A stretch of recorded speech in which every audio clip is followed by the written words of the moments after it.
Assalamualaikum warahmatullahi wabarakatuh. Selamat datang di channelnya NU TV channel ya namanya apa? NU TV Kota Madiun. Ngapunten niki enggal. Dan selamat datang di program acara baru ini namanya Angker. Angkringan Keris bersama niki namanya sinten niki? Lek tengah kamera namanya sinten? Tengah Mas Aris Oh Mas Gondrong Aris. gitu aja. Oh nggih, Mas Aris Gondrong. Niki kalau kalih Mas Aris Gondrong. Mantap nyawa. Dan di episode pertama ini sebagai episode pembuka, rekan-rekan teman-teman semuanya bagi pemirsa NU TV Kota Madiun, bahwa nanti ke depan kita akan ada banyak hal yang kita bicarakan di program acara Angkringan Keris. Mungkin nanti bisa mengikuti satu persatu, dan di episode pertama ini kita akan membahas seputar keris, tapi kita masih di tahap yang dasar.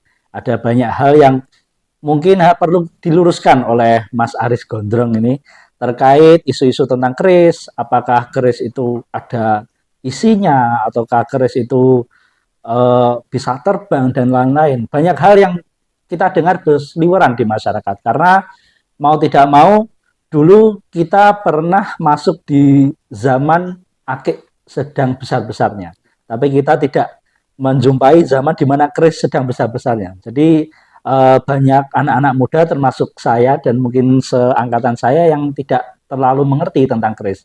Nah, kita akan coba mengulik semuanya, mencari tahu kebenaran fakta yang sebenarnya bersama Mas Aris Gondrong.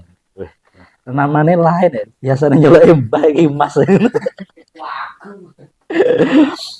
Mungkin kita dari pertanyaan pertama, karena ini kebetulan sebelum ini kita mulai syuting ini, kita sempat bertanya kepada beberapa teman-teman, teman-teman yang mungkin masih muda dan pengen tahu banyak hal tentang keris.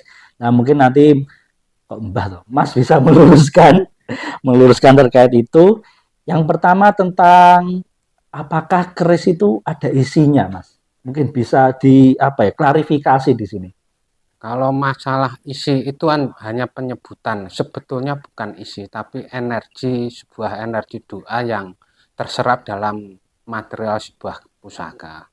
Karena pusaka itu materialnya sudah dipilih jenis-jenis besi yang memang dia bisa dengan sangat mudah dan menyerap energi saat empunya dan para panjak-panjaknya proses pembuatan pusaka itu dia langsung ada gelombang magnetik. Jadi memang materialnya mengandung spesialis menangkap kayak sinyal doa, sinyal hajat, kerentek hati, itu semua ada gelombang energinya. Ya, tapi tidak semua besi seperti layak dibuat untuk sebuah pusaka karena sudah dipilih sendiri. Berarti keris itu dibuat dengan bahan bakunya itu terkhusus, jadi mempunyai energi tertentu. Ya, dia sifatnya cepat menarik energi sebuah doa, penghantar, gelombang penghantar ujubnya sebuah doa. Seperti contohnya magnet, besi magnet menarik sesama besi. Kalau bahan material sebuah pusaka itu menarik energi dan dia menghantarkan. Jadi itu gelombang, bukan isi yang bermacam-macam konotasinya yang banyak di idiomnya masyarakat awam, isinya kudam, jin, setan, enggak, sama sekali jauh dari jin setan. Tapi bisa dimasuk itu, karena kan punya energi, berarti kan bisa menarik yang seperti itu. Bisa menarik juga bisa menghantarkan. Menghantarkan. Ya, jadi seperti kita meneteskan di bak bening itu, begitu kita menghantarkan, dia akan melontarkan juga. Makanya zaman dulu dianggap sifat kandel, piandel itu karena orang kalau sudah membawa keris jiwa satrianya biar lebih semangat, lebih bangkit, tapi tidak lepas dari jauh dengan menyinggung bahwa itu syirik atau jadi tetap tidak merubah sistem batin ketauhidan. Itu hanya alat bantu. Alat bantu mawon. Tapi memang alat bantu yang spesifik untuk membantu PD-nya seseorang di zaman kuno. Seperti kalau saat ini kita membawa PD dengan membawa HP, dengan membawa uang, dengan membawa jabatannya. Nah, orang dulu bawa keris. Karena setelah pusaka-pusaka yang dibikin dengan khusus, teknik khusus, juga penyucian diri kepada Tuhan, dia membawa sifat kita tatak, jadi tatak. Jadi mantep menjalani aktivitas sehari-hari. Tadi kan saya tanya itu karena ngeten, Mas. Sulit ya. Ada apa ya, seperti nggak bisikan sih. Ada orang-orang umum lah yang mengatakan bahwa keris itu kadang kalau nggak cocok, misalkan ini keris dulu yang punya orang jahat, terus pindah tangan ke orang yang baik, terus nggak cocok lah. Kayak gitu tuh penjelasannya gimana, Mbak? Kok kadang-kadangnya kadung digawa jujung mulai dewe lah kayak gitu, Mbak. Itu ya kalau kita nanti terlalu spesifik membahasnya ya bisa aja, karena zaman dulu disiplin ilmunya orang dulu leluhur kita itu disiplinnya memang disiplin kombinasi spiritualnya tingkat tinggi, dia disiplin dengan tirakat berbagai macam, akhirnya memunculkan energi-energi yang sifatnya gaib, tapi gaibnya supranatural itu sebetulnya tidak gaib setan janda, karena kekuatan batin yang lebih besar daripada dohir. Akhirnya wujud sabdo dari seseorang empu itu bisa bikin barang nampak aja jadi tidak nampak. Padahal tapi itu kalau ada visualisasi dibantu dengan alat atau apapun yang orang sekarang bisa membuat, itu seperti inframerah. Jadi bisa dilihat energi janik sebetulnya itu. Tapi karena nggak semua orang bisa, hanya orang tertentu, seperti kita beli alat teropong untuk penglihatan malam. Sehingga kita bisa melihat. Nah, seperti itu. Cuma orang dulu larinya semua pakai kekuatan batin ya. Kekuatan spiritual lah bahasanya.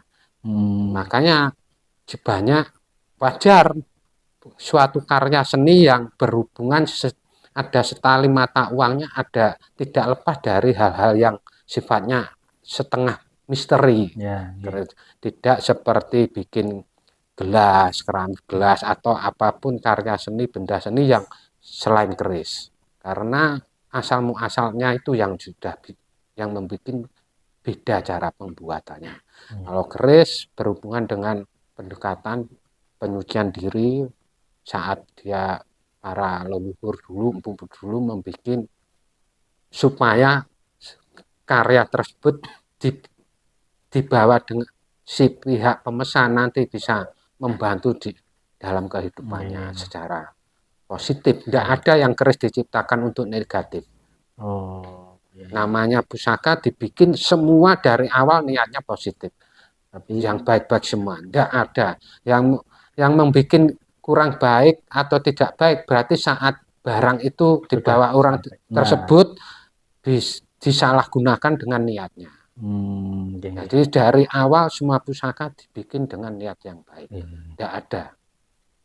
Jadi untuk membantu kelancaran hidup seseorang yang si pihak pemesan tersebut. Ini masih seputar mistis, Mbak, Mas. Karena ini kalau kita menyebut orang awam memahami keris pasti nggak jauh dari mistis. Ini masih ada pertanyaan tentang apakah keris itu ada yang memakan tumbal? Tidak ada. Itu jadi pemahaman yang sangat salah. Bahasanya sangat diskriminasinya sangat jauh dari yang tidak ada keris memakan tumbal. Jadi itu mitos yang mungkin terbawa dengan sejarah cerita keris Empu Gandri. Karena memang kalau kita ambil logika aja, karena kita jauh jaraknya hidup di saat itu dengan jadi sesuatu yang belum sempurna dibikin. Dan Empu Gandri sendiri di saat mendekati mautnya itu ada ucapan yang mandi, sebetulnya ucapannya itu bukan kerisnya. Ya, karena yang bikin energinya orang saat sakratul maut itu biasanya apalagi orangnya pelaku spiritual, sabdonya sangat sabdo Pandita Ratu pasti wujud seperti kalau di Islam doanya mandi banget. Nggih. Seperti kiai, ulama, makom-makom tertentu. Jadi sabdonya munculnya. Jadi yang sebetulnya bikin ya doanya Empu Gadreng itu bukan kerisnya. Itu hanya proses wujud dari perkembangan doanya Empu Gadreng sehingga kerisnya tersebut. Tapi dari sisi juga posisi keris memang belum sempurna. Masih perlu doa-doa penyempurnaan untuk mensinergikan energi yang positif saat namanya orang bekerja, entah saat bekerja ada batin yang kurang bersih, karena saat bikin kerisan selalu ritualnya orang dulu memang sangat kental dengan ritual urusan.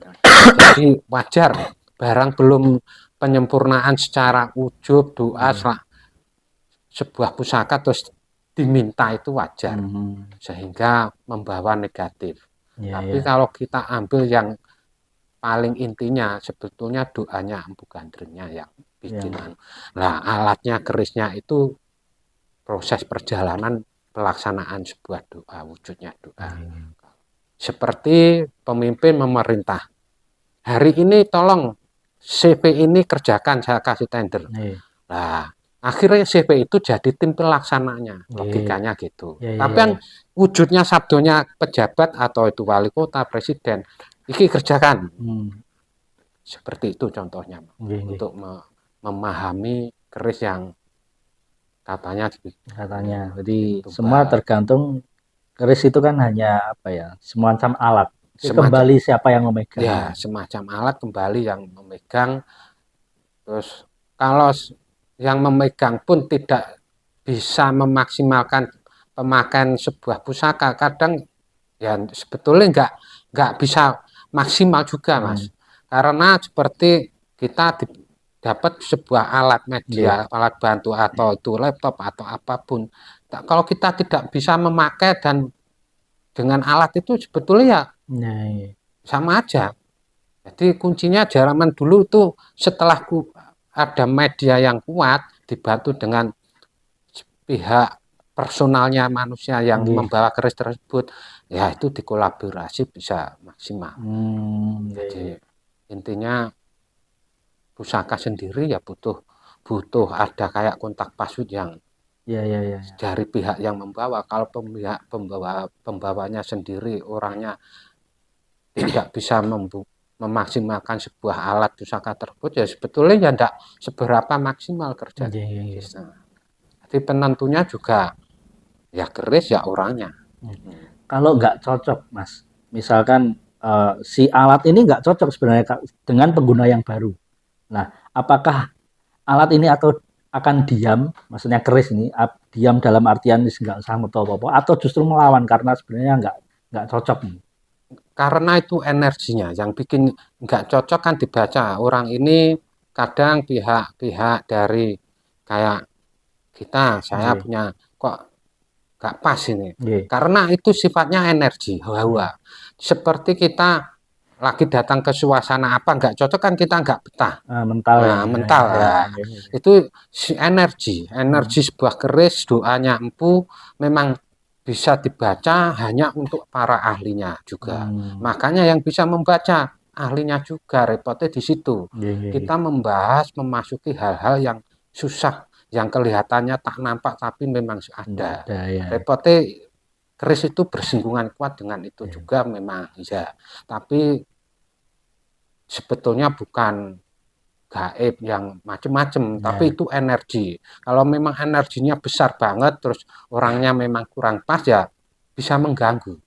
Seperti saya contohkan tadi aja, kita bikin suasana datang ke suatu kumpulan atau apapun atau lingkungan, tapi lingkungannya tidak sinergi dengan batin kita, wajar kita nggak betah. Akhirnya kita logikanya seperti itu, Mas. Berarti bukan berarti keris itu berpenghuni, tapi karena energi yang berbeda itu menyebabkan mentalnya. Logika. Jadi seperti kita si A ini hobi ini, saya hobi ini, otomatis kalau nggak ada persamaan hobi wajar. Ya, logika seperti itu aja. Jadi untuk melogika energi sebuah, karena kalau ingin nyata kayak merasakan angin, contohnya angin pun tidak kelihatan, tapi yang terbukti nyata energi Nggih, angin nggih, ya. nggih, nggih, Seperti Mas. itu. Nah, kaitannya dengan energi nih, orang-orang umum kan melihat bahwa ada yang namanya jamasan, ada proses pencucian keris itu, ada orang yang lihat, oh dengan bunga, dengan air-air itulah. Itu sebenarnya penjelasan secara apa ya, apa ya, Ilmiah fisikanya atau ilmiahnya bagaimana? ya, setiap leluhur zaman dulu, ya hebatnya orang leluhur itu dulu tuh disiplin ilmunya memang saya akui dia telaten. Sebetulnya itu wujud seperti dupa, segala Hmm. sesuatu dikerjakan dengan penyucian, diwujudkan dengan prakteknya, dengan wangi-wangian, Ya. airnya aja dikasih kembang mineral. Itu kalau mau dibahas secara ilmiah nanti ya ada pengaruh juga mineralnya otomatis. Hmm. Nggih, nggih. Daripada air biasa tidak dikasih kembang.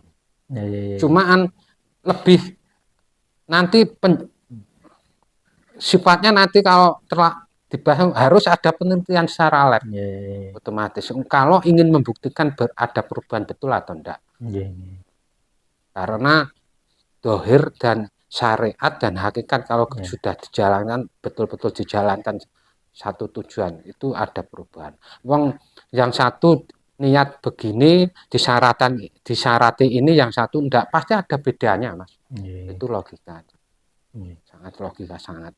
Jadi orang dulu tuh memang bikin apa-apa disiplin ilmunya doa selalu, mau keluar aja gini, habis pulang keluar rumah, masuk rumah harus cuci dengan air Hmm. karena hawa di luar biar enggak Biar nggak masuk. masuk ikut. Ya. Sebetulnya itu Nggih. seperti orang penyucian Ya. wudhu gitu aja.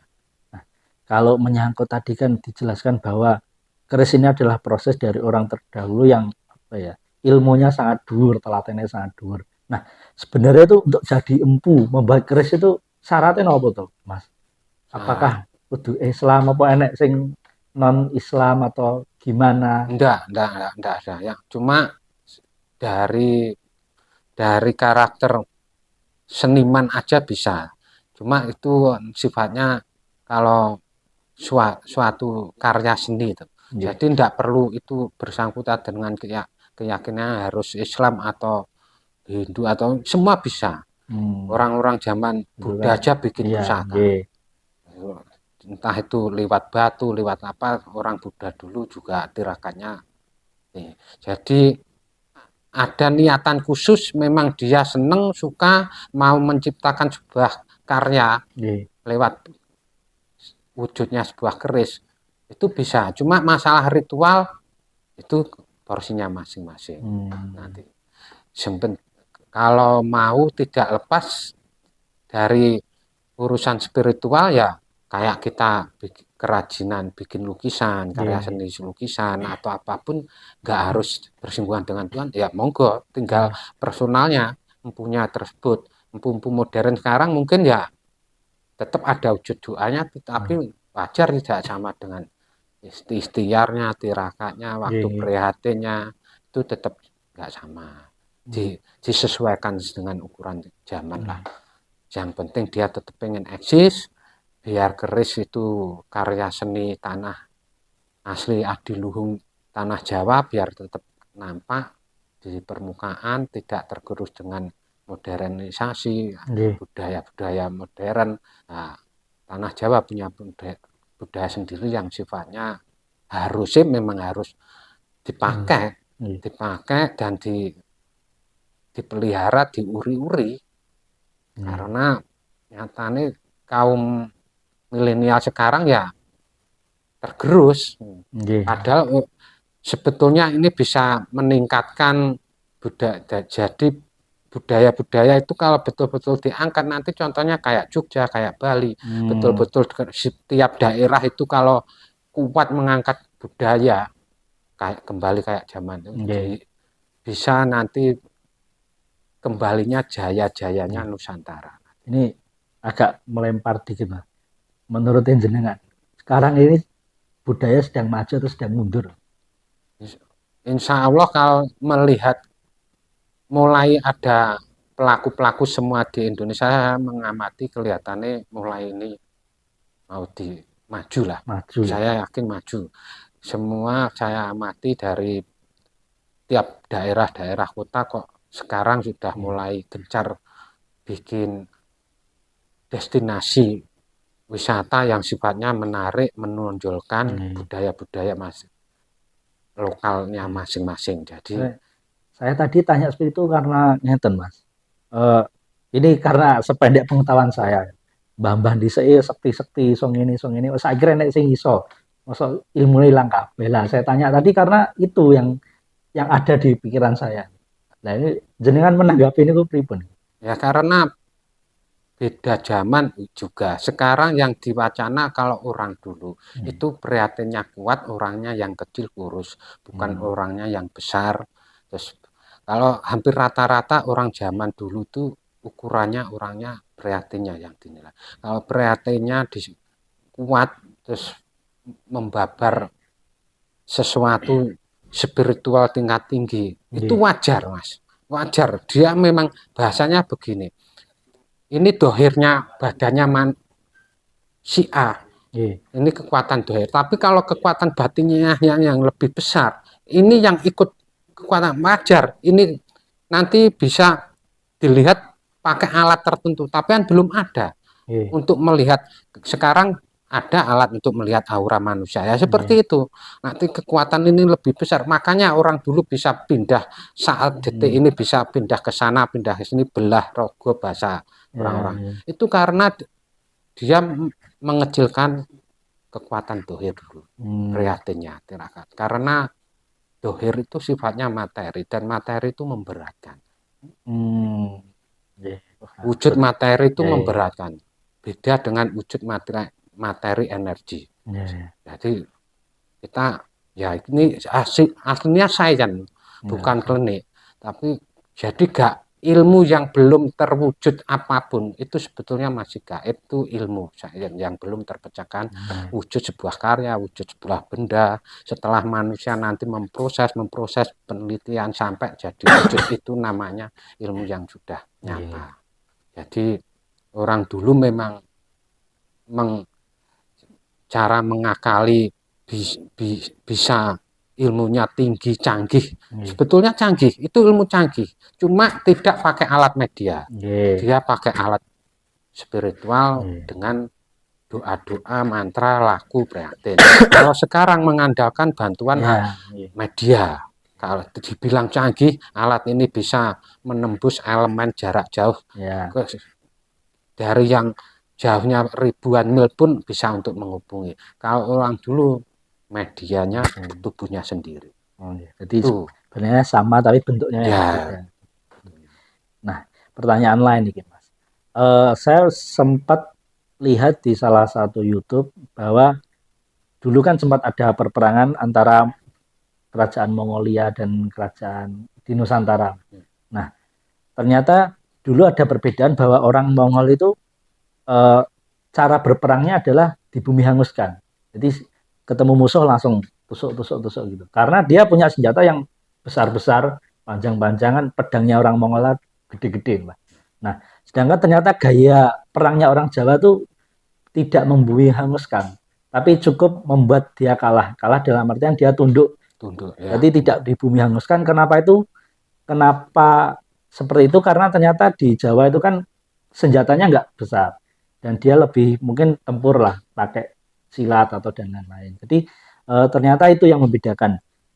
Nah, saya jadi berpikir, apakah keris ini semua keris yang besar, kecil, kan ada yang keris sedang, besar. Apakah dulu semuanya buat perang, Mbak? Atau ada hanya keris-keris tertentu yang digunakan untuk perang?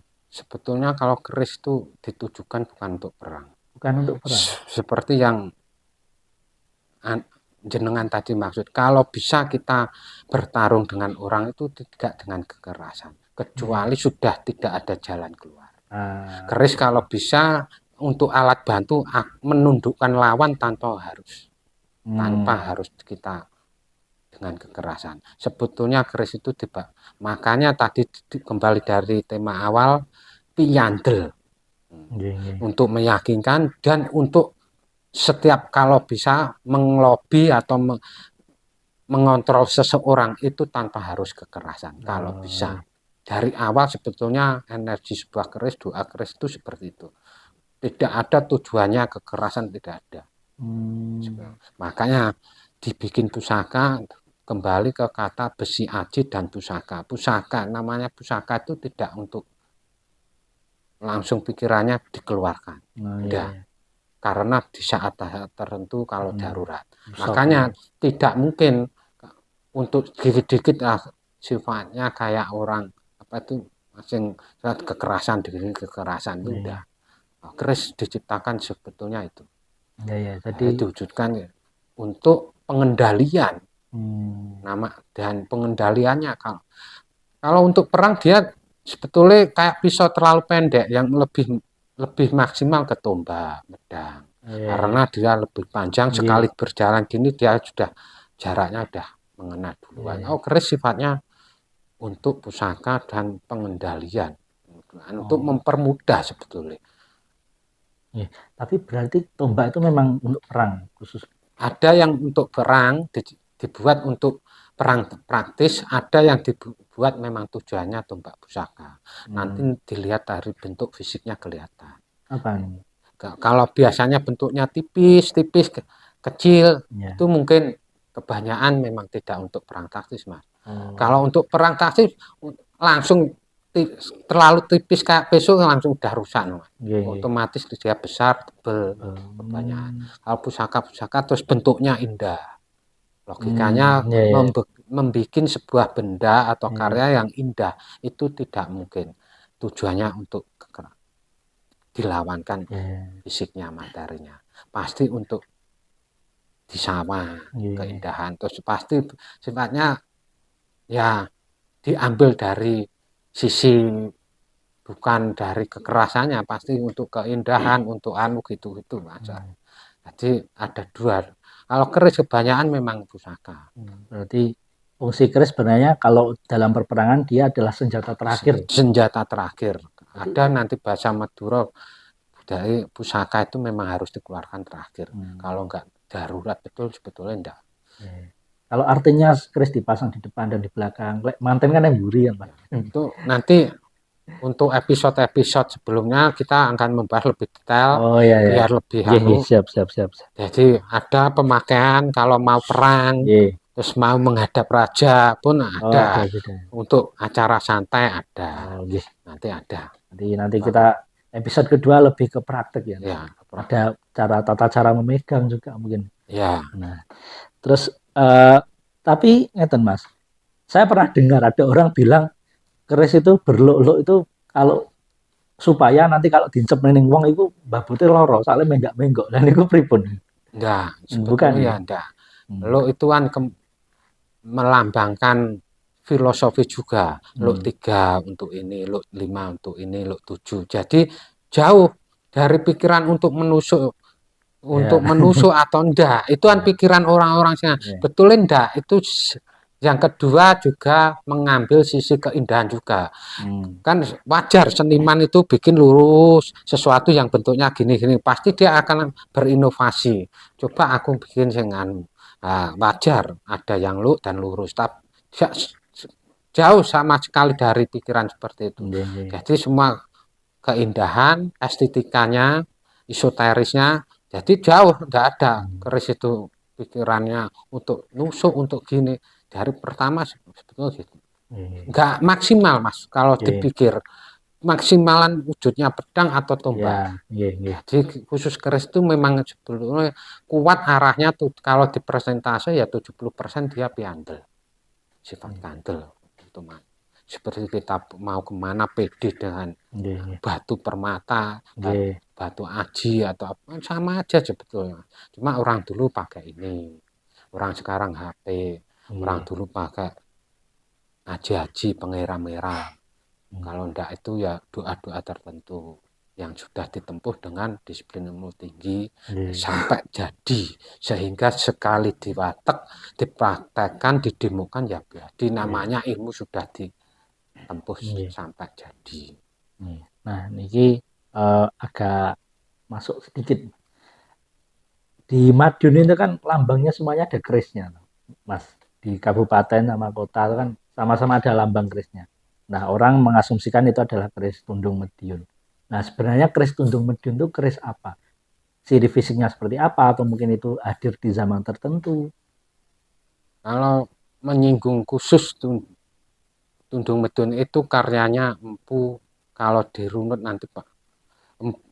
Asalnya dari Joko Supo. Jadi Joko Joko Supo. Supo, lah orang-orang Empu dulu itu kalau bikin setiap berkarya kalau pindah itu kadang pakai alias-alias lah, repotnya disuruh dari Joko Supo terus sampai terakhir dijak Pajang ke era Mataram. Saat jadi Mataram itu dia jadi Ginom. Ada urutannya Mas. Nah, Empu Macan, Empu Kodok, Empu Galeng, Empu Ombyang itu satu orang yang babar Tundung Mediun. Saat di zamannya Tundung Mediun itu Pajang peralihan Mataram. Pajang akhir lah. Di zaman yang era bahasanya apa Mas? Mau peralihan kekuasaan, kerajaan gitu. Nah itu Empu Homyang yang saat dipajang kena fitnah dengan Empu Cublak. Akhirnya dia keluar dari Pajang, dia menyisir ke arah timur, akhirnya ketemu di wilayah sekitar Medun sini di Keraton sekarang jadi Demangan itu.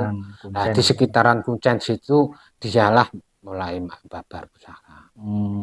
Dan bergelar Empu Tundung karena Tundung maknanya terusir, ketundung. Oh, ketundung itu terusir. Kalau nama dari Pajang Empu Galeng dia terkenal jadi Empu Galeng karena apa? Saat dipajang. Kalau bikin pusaka keris di galengan sawah. Akhirnya masyarakat segitu sampai didengar dengan Raja Pajang, akhirnya dipanggil untuk menghadap Raja Pajang, ditugasi untuk membabar sebuah pusaka. Setelah membabar sebuah pusaka, jadi diuji cobakan ke tawanan perang, kok ngomyang. Jadi kalau bahasa sekarang intel atau aparat atau kepolisian yang lagi menginterogasi itu udah ngomyang dulu. Makanya akhirnya dia sama Raja Pajang digelari Empu Homyang karena pusakanya di saat diuji itu punya kekuatan energinya membantu orang itu mengungkap dengan di luar kontrol, mengungkapkan apa adanya. Jadi makanya ngomyang bahasa orang Jawa. Akhirnya sejak saat itu dia bergelar Empu Homyang. Oh, itu bukan nama Cina ya? Bukan. Homyang. Kan terdengar seperti nama-nama etnis Tionghoa. Homyang kan malah doa untuk Hum itu berat. Oh, doa Hindu ya? Dari Hindu. Jadi tapi sebenarnya artinya tadi itu. Ya. Empu Joko Supo itu. Adik ipar Sunan Kalijogo. Adik ipar Sunan Kalijogo. Dia nikah dengan Dewi Rosowulan. Kalau nggak salah Dewi Rosowulan, adiknya Sunan Kalijogo.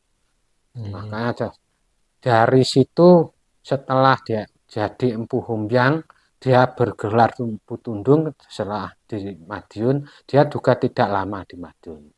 Tidak ada data yang pasti, yang penting semua kompak data sejarah menyebutkan hanya tidak lama setelah itu kembali ke Kudus. Setelah munculnya peralihan, mulai berdirinya kerajaan Mataram awal, Mataram Sultan Agung, akhirnya dia kembali ke Mataram, mengabdikan ke Mataram, bergelar Empu Kinom.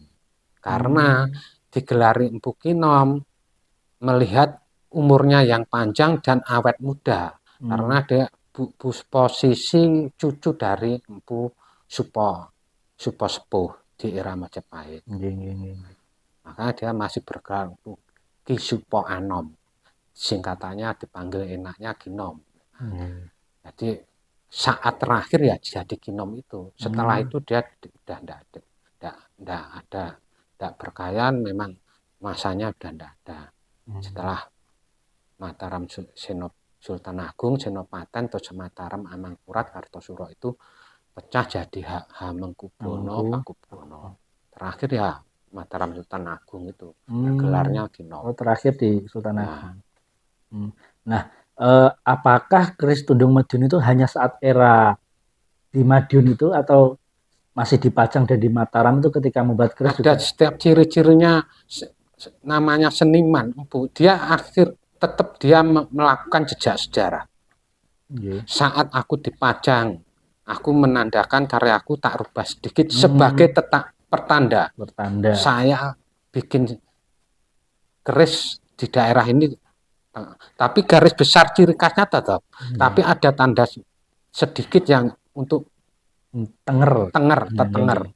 Saat di Madura juga, Hmm. waktu jadi Empu Majan itu tanda-tandanya kerisnya selalu besar-besar. Terus Hmm. pindah dari Madura ke wilayah Surabaya bergelar Empu Kodo. Itu ya Hmm. ada. Nggih, nggih. Makanya simpang siurnya Empu Kodo itu ya Empu Tundung Madiun. Satu orang Satu orang yang sebetulnya. ya, ya. Tapi ada perubahan. Sedangkan kalau kita larinya ke hakikat tundung, ya kita harus tahu perbedaannya antara saat macan, humyang, tundung, kikodok, itu tahu harusnya. Hmm. Jadi tetap keris yang cirinya menyerupai tapi ada perbedaan sedikit, tapi khasnya tetap muncul, Ya. khas utamanya.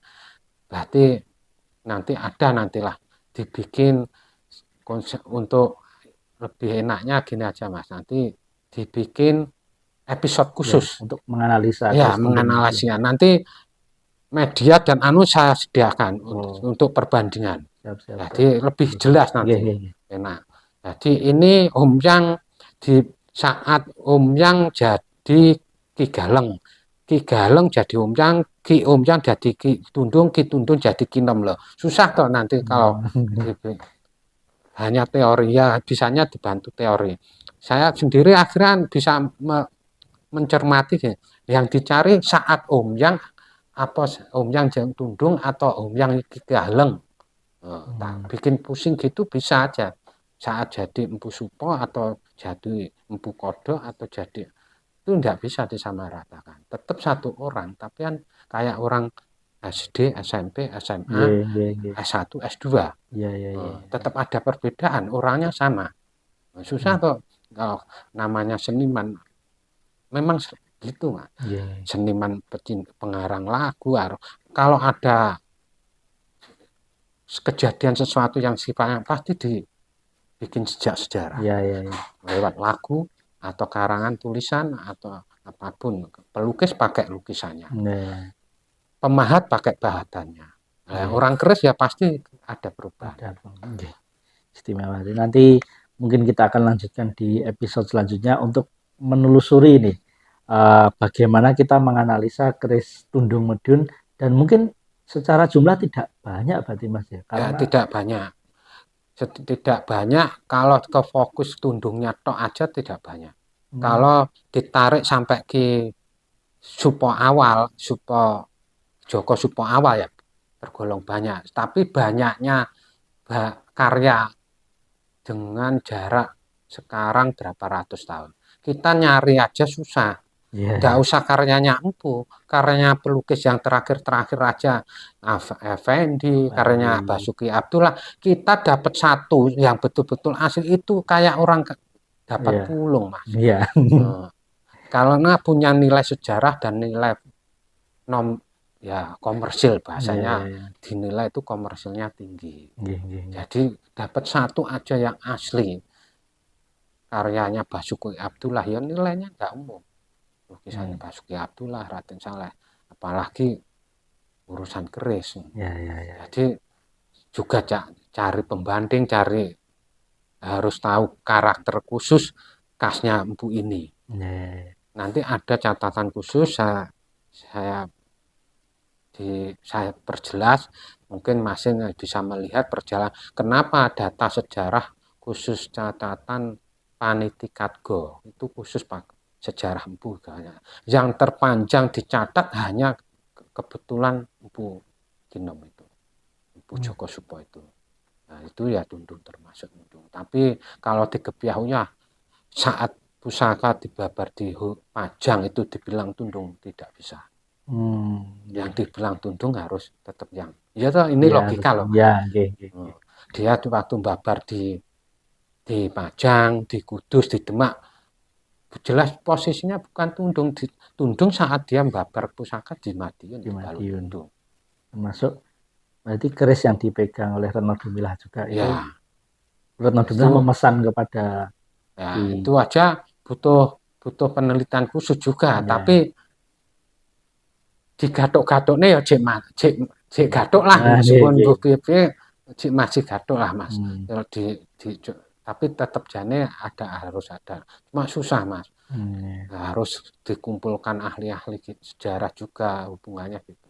Yang penting kita fokus ke tanda-tanda karya Empu Tundung, Empu Humjang itu aja. Itu untuk mengecilkan biar tidak berkembang kemana-mana. Ya, biar nggak Hmm. semakin melebar nanti nggak fokus ya. Jadi nanti bisa dikasih judul Empu Tundung menggugat atau keris Tundung menggugat. Karena Madiun juga ada keris khas Madiun ada, Tangguh Madiun. Ya, yang berjalan di selama ini ke masyarakat, ya. keris khas Madiun murni tus di daerah Sewulan itu zaman kuno ke era kerajaan Mataram, Pajang sudah ada kekasan. Nah, khas karya karakter keris khas Madiun. Bukan Tundung, memang khas keris Madiun, Tangguh Madiun ada. Itu eranya beda. Eranya sampai Mojopahit ada Madiun itu. Cuma dia punya karakter khas, cirinya keris Madiun itu. Jadi yang salah arti kebanyakan Tundung dianggap kayak keris Tangguh Madiun. Sebetulnya beda. Ya. Cuma dia bergelar gitu karena dia empu dari Pajang yang saat itu sempat ke Madiun terus bikin karya juga. Nah, akhirnya digelari keris Empu Tundung Madiun. Otomatis karyanya ya berjulukan nama seorang empunya, keris karya Empu Tundung Madiun. Tapi sebetulnya tidak sama dengan keris Madiun, udah lain.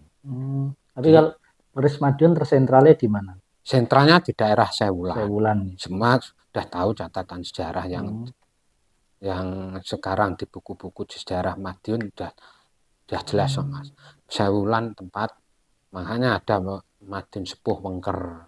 Sudah ada empu bikin keris. Nah, empu Kinom, empu Tundung Madiun sendiri tidak mau. Seniman itu pasti ingin menonjolkan karakter sendiri, tidak mau. Dia menumpangi atau mengimbangi keris khasnya Madiun. Tetap dia bikin tanda khusus kalau saya bikin keris di daerah ini karyaku saat di Madiun bentuknya begini ciri-cirinya. Tapi tidak mau. Tidak mungkin seniman pengen semua eksis, pengen karakternya sendiri yang dikeluarkan. Oh ya, ini pengetahuan yang penting ini. Ternyata Tundung Madiun itu bukan semua keris yang dibikin di Madiun, tapi terkhusus adalah salah satu empu yang sekarang ketika di Madiun bergelar Empu Tundung, Tundung Madiun, beliau ke sini sebagai pendatang membuat keris dan setelah itu tidak lama beliau kembali ke Kudus. Kembali ke Kudus. Dan itu beda dengan keris, semua keris yang dibikin di Madiun. Khas asli Madiun. Khas asli Madiun berbeda. Namanya keris Tangguh Madiun. Khasnya sendiri. Tidak sama dengan Empu Tundung. Kalau Empu Madiun khasnya memang kerisnya sekar kacangnya memakan gandhi. Jadi agak masuk ke gandhi Mas. Kalau Empu Tundung dah. Nanti mungkin di episode selanjutnya kita akan lebih dalam. Terutama mengenai bagian-bagian keris nih. Kalau ya, kalau mboten paham. Nanti kita susun dulu materinya. Siap. Mungkin dari teman-teman yang di balik layar nih ada titipan pertanyaan. Monggo Pak Tito. Tapi saya lebih menyoroti pada gagasan. Memang secara ilmiah, termasuk di cabang etnosains itu sudah dibuktikan itu sangat-sangat ilmiah. Kedap.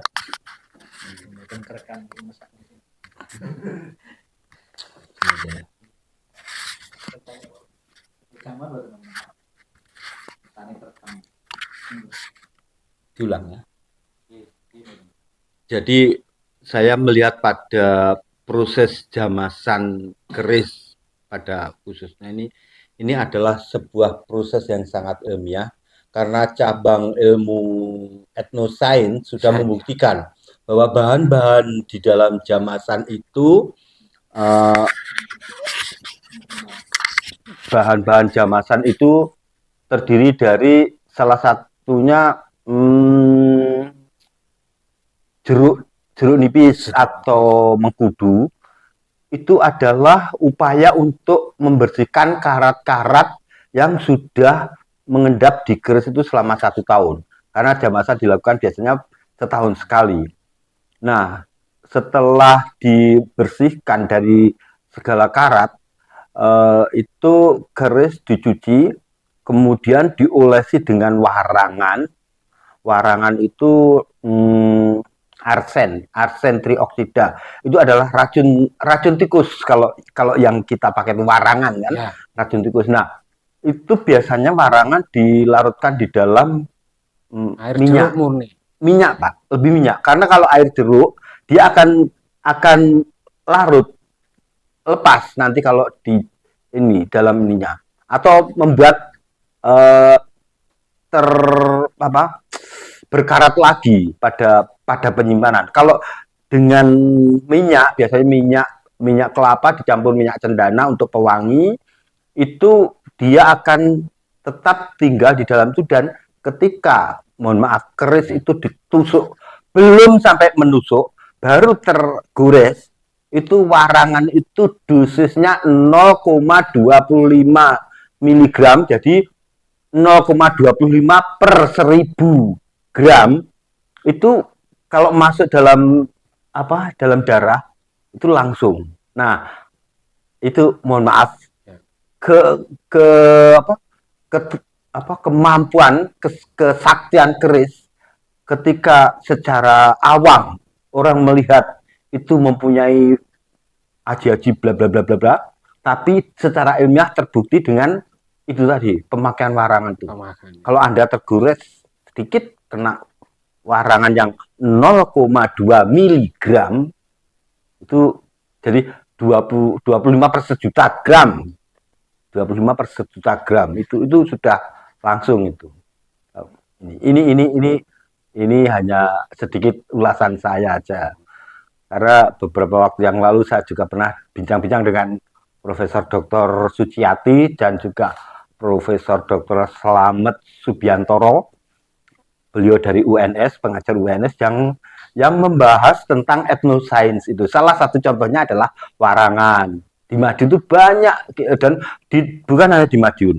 Salah satu contoh di Madiun adalah seperti pembuatan brem, itu juga etnosains. Tapi tidak ada kaitannya di sini ya, tapi banyak ini kan. Terus tadi kalau Mas Zen tadi mengharapkan di episode berikutnya tentang bahan-bahan keris itu ada banyak di kupas itu, karena ada bahan 2 macam logam, pasti Bapak nanti tahu itu, dan ada proses pembuatan keris termasuk pembasuhan, terus penempaan, terus kemudian ada lagi yang sepuh, terus ada lagi yang di pengukiran tuh apa ya? Kinatan itu, dan terakhir penyepuhan itu tadi.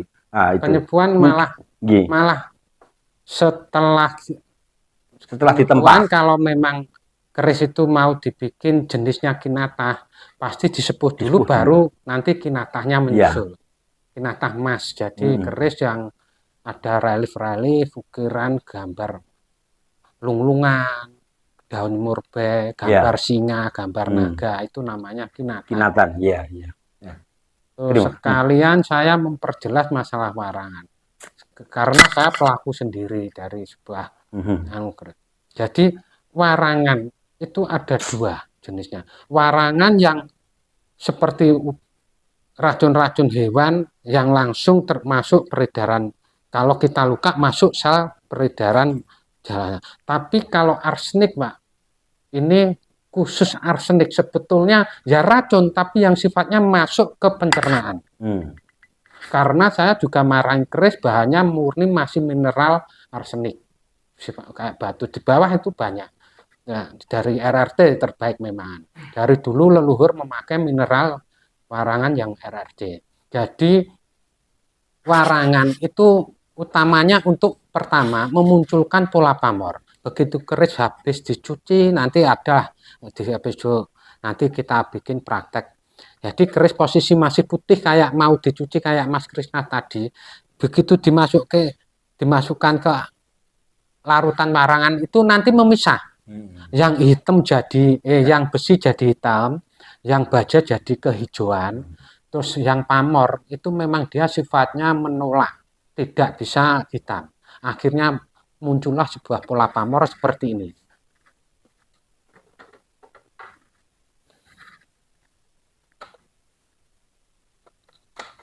Nah, jadi ada pola pamor akhirnya. Kalau keris yang dibawa dicuci itu kan masih putih. Nanti kalau dimasukkan warangannya bisa membaca yang menolak warangan putih, tetap putih. Yang besi nanti jadi hitam, baja ke semua. Nanti tepi, kalau di center ini kehijauan. Jadi ada 3 degradasi warna. Hijau, hitam, terus putih. Ini putihnya bagus karena bahan dari sebuah pamornya, materialnya ini meteor. Kalau meteornya jenisnya yang tergolong bagus. Jadi saya sering tersentuh terus agak luka masuk ke proses marangi gini ya tidak masalah. Kecuali kalau kita minum. Contohnya almarhum yang dibunuh pakai racun Munir. Itu arsenik. Tapi dia masuk pencernaan. Jadi kita luka kena warangan ini selama tidak melalui pencernaan tidak masalah. Yang bikin bahaya kalau masuknya lewat pencernaan. Jadi poison racun itu ada 2 karakter. Yang melalui sel darah, lewat aliran darah atau pencernaan. Jadi memang kalau keseringan, makanya orang dulu cuci, habis marangi cuci. Nah, cuci. Tapi ada data menyebutkan di RRT, namanya RRT toh ini. Ini 0,0 berapa buat obat juga. Tapi harus tahu ilmunya, ukurannya. Sebetulnya juga jadi kembali kita mencari hikmah. Tuhan menciptakan itu 2 maksud. Kalau terlalu banyak, meskipun dia tidak beracun, ya bisa jadi racun. Nah, tapi kalau tahu ilmunya, sedikit pun yang racun pun bisa jadi obat. Budrek, mixagrip, obat-obat keras. Kalau minum menurut aturan ilmunya aman, bisa meringankan sakit kita. Tapi kalau 1 box, 1 emplek diminum langsung mati Pak Yohan. Padahal itu obat sebetulnya. Ya toh, logikanya gitu. Jadi persamaannya gitu. Ini kalau intinya masalah warangan tadi, ini aman. Asal tidak masuk pencernaan lewat mulut. Ini murni, prosesnya harus pakai air jeruk murni, air pecel. Jeruk pecel itu dibeningkan dulu, dia nunggu fermentasi, nanti dicoba. Keris dimasukkan, sudah mau lengket belum, tuh hitamnya udah tua belum, itu nanti ada. Jadi ini aman sebetulnya, kalau selama enggak.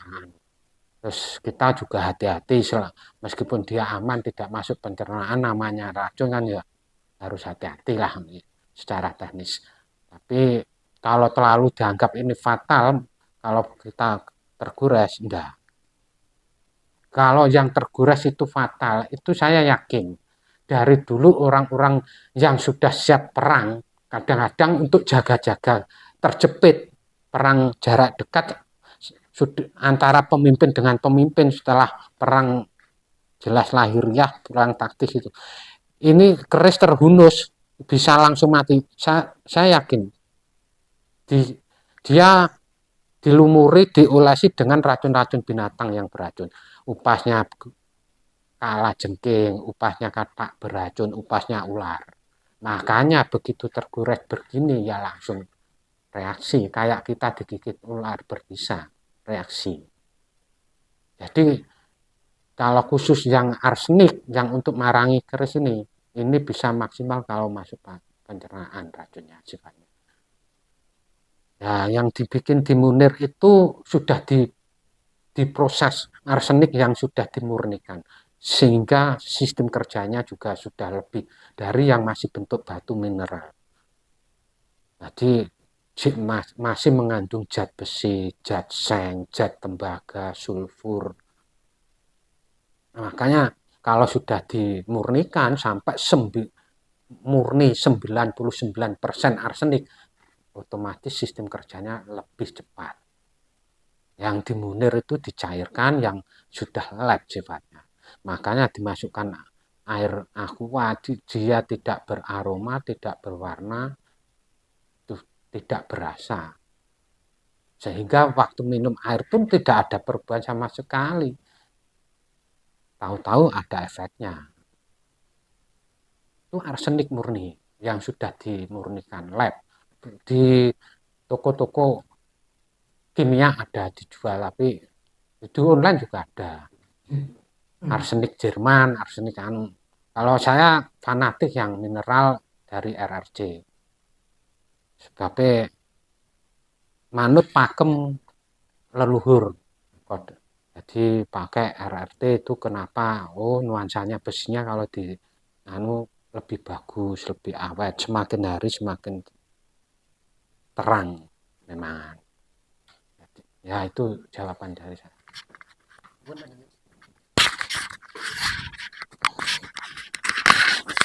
Nah, itu tadi masukan tambahan lah dari Pak. Ini luar biasa nih. Semakin menambah khasanah perkerisan ini. Ini di episode 1 sudah ngotot ya. Mungkin kita akan lanjutkan Mas Aris Gondrong di episode kedua. Kita akan mungkin semakin dalam karena saya tahu mungkin ada beberapa teman-teman yang kok pembahasannya nggak usah menit toh. Tapi ini kan mungkin kita lebih mengedukasi kepada teman-teman yang belum tahu sama sekali. Dan ada teman-teman yang merasa antipati nih keris. Mungkin sampai dengke dengan agama tertentu sehingga ki sirik nih, akhirnya dijauhilah. Kita mencoba meluruskan itu karena ternyata keris itu tidak seperti apa yang mereka bayangkan sebelumnya. Nah, mungkin mau menambahi Mas Aris? Kelihatannya cukup sementara nanti kita bikin yang lebih terus kita cari materi pertanyaan yang lebih banyak yang sifatnya meluruskan semua semaksimal mungkin sampai maksimal dulu meluruskan hal-hal yang sifatnya keris disinggung negatif-negatif itu. Ya, siap. Ini yang mungkin nanti muncul di tengah jalan, kita timbul dari pertanyaan dari orang, permasalahan dari orang yang bersangkutan dengan pusaka atau keris. Siap. Jadi nanti kita akan ketemu lagi di episode 2 yang lebih istimewa, yang lebih detail lagi. Barangkali teman-teman, sahabat, kawan-kawan semuanya ada pertanyaan yang masih menggelitik di pikiran, ada sesuatu yang masih ingin ditanyakan, mungkin bisa langsung saja komen di bawah. Nanti akan kita kita jawab, kita tampung dulu, nanti akan kita jawab mungkin di kesempatan lain. Terima kasih. Sekian dulu dari Angker. Ngode nih acaranya. Wingit ya. Angkringan Keris bersama Mas Aris Gondrong. Terima kasih. Wassalamualaikum warahmatullahi wabarakatuh.